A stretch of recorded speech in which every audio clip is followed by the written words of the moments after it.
Subscribe to our YouTube channel and press the bell icon to get the latest update. देश में लगातार expressway का जाल बिछाया जा रहा है। ऐसे ही प्रोजेक्ट में से एक project Dehradun Delhi economic corridor भी है, जिसका शिलान्यास प्रधानमंत्री मोदी ने हाल में किया है। इस एक्सप्रेसवे के बनने से दिल्ली से देहरादून के बीच डिस्टेंस कम हो जाएगी। ये सब कुछ कैसे होगा, इसको इस वीडियो के जरिए समझने की कोशिश करते हैं। जय राम दोस्तों, मेरा नाम गंगा प्रसाद। हमारी कोशिश होती है कि आप तक हर वो जानकारी पहुंचाई जाए जो आपसे जुड़ी है। अगर आप हमारी मदद करना चाहते हैं तो सबसे पहले हमारे इस चैनल को सब्सक्राइब कर लीजिए, फेसबुक पेज को लाइक कर दीजिए और वीडियो को शेयर कर दीजिए, ताकि आपके साथ दूसरे दोस्तों तक भी वीडियो पहुंच सके। दिल्ली से देहरादून के बीच डिस्टेंस को कम करने के लिए central government Delhi Dehradun economic corridor बना रही है, जिसकी लागत करीब 18,000 करोड़ रुपए होगी। इस इकोनॉमिक कॉरिडोर को दिल्ली के अक्षरधाम से गुजरने वाले ईस्टर्न पेरिफेरल एक्सप्रेसवे से खोला जाएगा, जो उत्तराखंड की राजधानी देहरादून को जोड़ने का काम करेगा। सेंट्रल गवर्नमेंट ने करीब 1 लाख करोड़ रुपए से उत्तराखंड में बेहतर इंफ्रास्ट्रक्चर डेवलपमेंट करने का प्लान तैयार किया है। इस बजट से गवर्नमेंट 2025 तक उत्तराखंड को नई पहचान देने की कोशिश करेगी, जिसके जरिए उत्तराखंड के दुर्गम और पहाड़ी इलाकों में कनेक्टिविटी को बेहतर बनाने की दिशा में काम किया जाएगा। वैसे तो उत्तराखंड में टूरिज्म के एरिया में अच्छी अपॉर्चुनिटी है, लेकिन अच्छी कनेक्टिविटी के अभाव में कहीं ना कहीं उत्तराखंड के टूरिज्म सेक्टर को नुकसान होता है। ऐसे में सरकार उत्तराखंड को नई पहचान देने के लिए उत्तराखंड में सड़कों का जाल बिछा रही है। दिल्ली देहरादून इकोनॉमिक कॉरिडोर बनाने के पीछे सरकार की मंशा इकोनॉमी को बूस्ट करने की भी है। इसके साथ ही 2 राज्यों के साथ 2 शहरों को भी सीधी कनेक्टिविटी मिल जाएगी।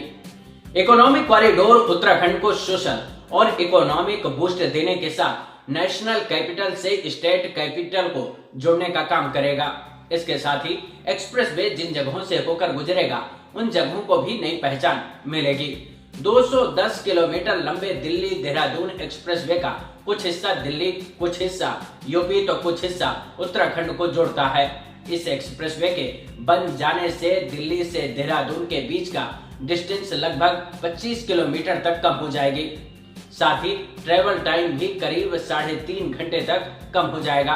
अभी फिलहाल दिल्ली से देहरादून जाने में करीब 6 घंटे तक का समय लगता है, जो कि इकोनॉमिक कॉरिडोर के बनने से महज 2.5 घंटे का रह जाएगा। ये एक ग्रीन फील्ड एक्सप्रेसवे भी है, जिसमें 7 मेजर इंटरचेंज होंगे, जो हरिद्वार, मुजफ्फरनगर, शामली, यमुनानगर, बागपत, मेरठ और बड़ौत में होंगे। इसी कॉरिडोर में एशिया का सबसे बड़ा वाइल्ड लाइफ एलिवेटेड कॉरिडोर भी बनेगा, जो 12 किलोमीटर लंबा होगा। इसके बनने से जंगली जानवरों को आने जाने में दिक्कत नहीं आएगी, क्योंकि जानवरों के रास्तों को बचाने का काम किया जाएगा। इसके लिए पहले रिसर्च के जरिए उन रास्तों को चिन्हित किया जाएगा जिन रास्तों से जानवर निकलते हैं, और फिर उन जगहों पर पुल बनाए जाएंगे ताकि जानवर आसानी से जंगल में इधर से उधर आ जा सकें। इसके साथ ही 340 मीटर लंबी टनल भी बनाई जाएगी। इस एक्सप्रेसवे पर 500 मीटर की दूरी पर वाटर ड्रेनेज के अरेंजमेंट किए जाएंगे, ताकि बारिश के मौके पर हाईवे से पानी आसानी से निकल सके और ट्रैफिक स्मूथली चलता रहे। इसके साथ ही हाईवे के पानी को बचाने के लिए 400 वाटर रिचार्ज प्लांट बनाए जाएंगे। गवर्नमेंट इस ग्रीन फील्ड एक्सप्रेसवे से हरिद्वार को जोड़ने का प्लान तैयार कर रही है। इसको अगर जमीन पर उतारा जाएगा, उसमें करीब 2,000 करोड़ रुपए का खर्च आएगा, जिसकी मदद से हल्द्वानी, सहारनपुर से हैदराबाद से हरिद्वार को जोड़ने का प्लान है, जिससे दिल्ली और हरिद्वार के बीच का डिस्टेंस भी कम हो जाएगा और ट्रेवल टाइम में भी कमी आएगी। इस एक्सप्रेसवे के बनने से उत्तराखंड को क्या फायदा होगा? दरअसल किसी भी राज्य की अच्छी सड़क इंफ्रास्ट्रक्चर को नई पहचान देता है। ऐसे में जब दिल्ली से देहरादून इकोनॉमिक कॉरिडोर बन जाएगा, तो उससे उत्तराखंड के टूरिज्म सेक्टर को भी बूस्ट मिलेगा। लोगों को बेहतर कनेक्टिविटी मिलेगी तो पहाड़ की तरफ लोगों का आना जाना बढ़ जाएगा, जिसकी मदद से उत्तराखंड में रोजगार के ज्यादा अवसर खुलेंगे और इकोनॉमी भी बूस्ट होगी। और यही कारण है कि आज के दौर में उत्तराखंड में 83 नेशनल हाईवे पर काम चल रहा है, जो 2021 से 2023 के बीच बनकर तैयार हो सकते हैं। वहीं Delhi Dehradun economic corridor engineering, procurement, construction यानी कि ईपीसी मोड पर बनाया जाना है, जो 4 पैकेज में डिवाइड किया गया है। पहला package 6 lane access free control road होगा। इस सेक्शन को 2 पैकेज में डिवाइड किया गया है। पहला पैकेज 14.75 किलोमीटर का होगा, जो दिल्ली में होगा। इसमें से करीब 6 किलोमीटर एलिवेटेड होगा।